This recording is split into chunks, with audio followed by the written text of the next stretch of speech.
Accept చేస్తుండేనా అంటే రిలేషన్షిప్లో ఉన్నప్పుడు ఇప్పుడు బాయ్ చెప్పిన మాట వినాలి అని లేదు కదా 100%. నేను ఖచ్చితంగా వింటా. నా బాయ్ ఫ్రెండ్ ఏం చెప్తే అది ఆ గీత నేను దాటను. లెటెస్ట్ టేక్ నాకు ఇష్టమైనా సరే నేను ఏడ్చుకుంటా అయినా ఒప్పించుకుంటాను, కానీ వాడు ఒక్కసారి వద్దన్నాడంటే ఆ గీత నేను దాటను. ఓహో, అంత లవ్ చేసి లవ్ ఎందుకు దక్కలేదు లాస్ట్కి? అంతే, నేను వదులుకోలేదు కదా. Point to be noted your honour, నేను వదులుకోలేదు కదా.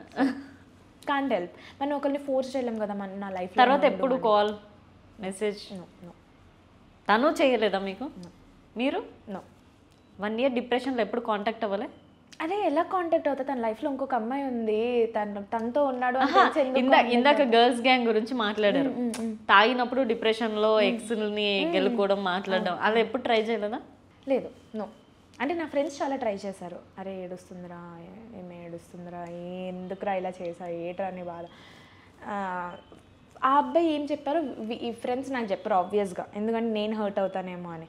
బట్ నాకు తెలిసేది ఏంటంటే వీళ్ళు జోష్లోని కాల్ చేసేస్తారు తాగేసి. అప్పుడు అంటే మేబీ ఒక 2-3 times అలా అయ్యి ఉంటుంది అంతే.